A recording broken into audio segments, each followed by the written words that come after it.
We've been talking a good bit about Trump's legal troubles on today's show in the form of his indictment in regard to the Stormy Daniels hush money payment case.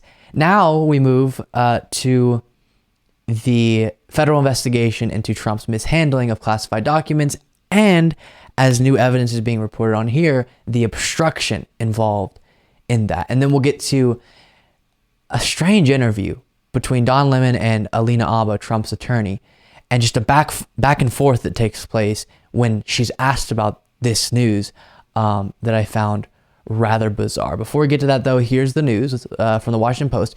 In the classified documents case, federal investigators have gathered new and significant evidence that after the subpoena was delivered, after the subpoena was delivered, Trump looked through the contents of some of the boxes of documents in his home, apparently out of a desire to keep certain things in his possession. The people familiar with the investigation said. Investigators now suspect, based on witness statements, security camera footage, and other documentary evidence, that boxes including classified material were moved from a Mar-a-Lago storage area after the subpoena was served, and that Trump personally examined at least some of those boxes, these people said, while Trump's team returned some documents with classified markings. In response to the subpoena, a later FBI search found more than 100 additional classified items that had not been turned over. So Trump received this subpoena and knew then that federal authorities needed the documents. And after that was going through trying to pick the ones, I guess, that he wanted to keep, and then turned over some documents in response to that subpoena, but then obviously more were still there. And that's where this obstruction part comes in.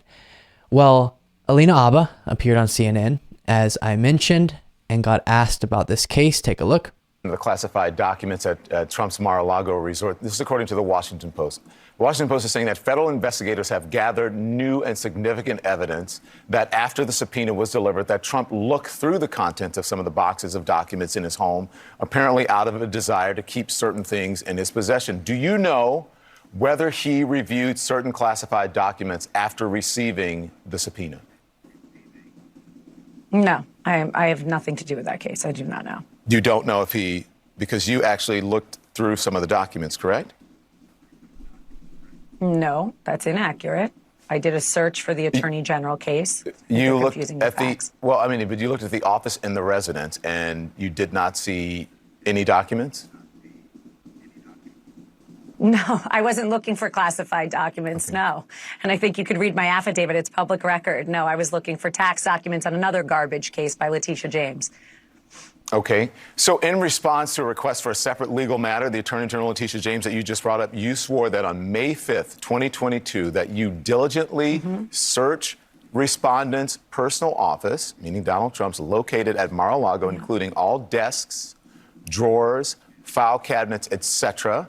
6 days later, the DOJ would subpoena Trump for classified documents. If you did a diligent search, Alina, wouldn't you have seen the trove of classified documents that were eventually found there?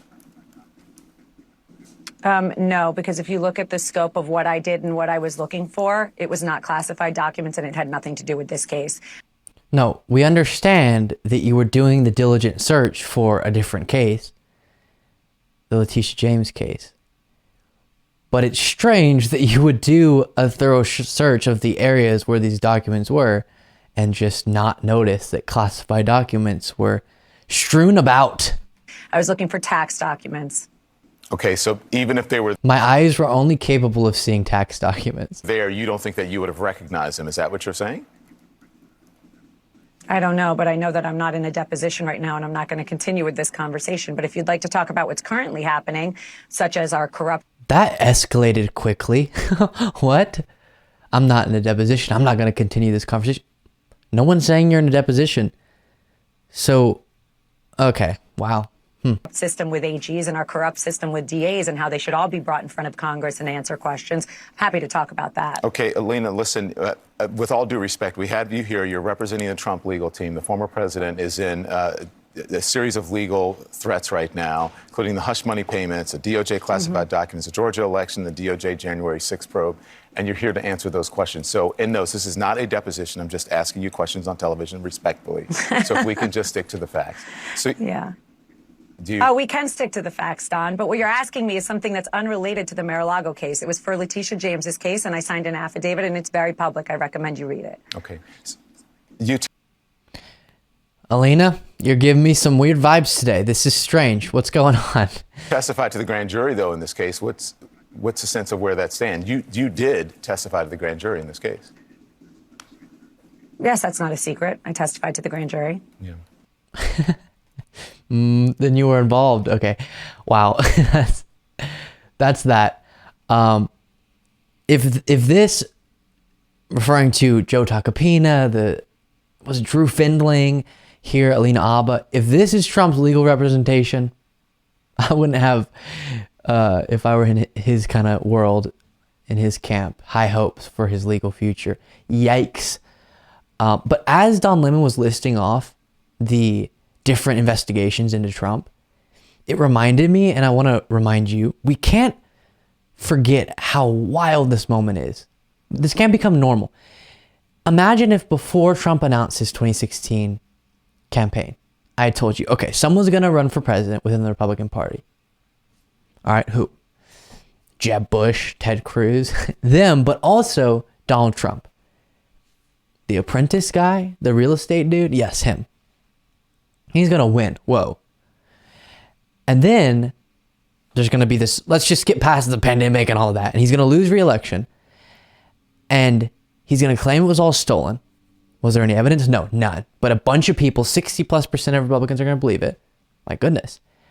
And then a bunch of other stuff is going to happen. But also, by 2023, we're going to be talking about him being indicted for a hush money payment to an adult film actress. Okay, that one's the least surprising. Also, an investigation and possible indictment at some point in regard to Trump's attempts to overturn a free and fair election. And also business-related stuff that we've seen legal action on. And also he's going to attempt to steal classified documents and keep them despite being asked multiple times to give them back. Whoa. And also he's going to incite an insurrection, attempting to keep himself president. And he'll also be investigated for that. How could someone would think you're crazy if you concocted that idea for how the Trump presidency and beyond was going to go, especially before Trump even ran. But that's where we are. That is so wild. And we can't forget just how wild it really is.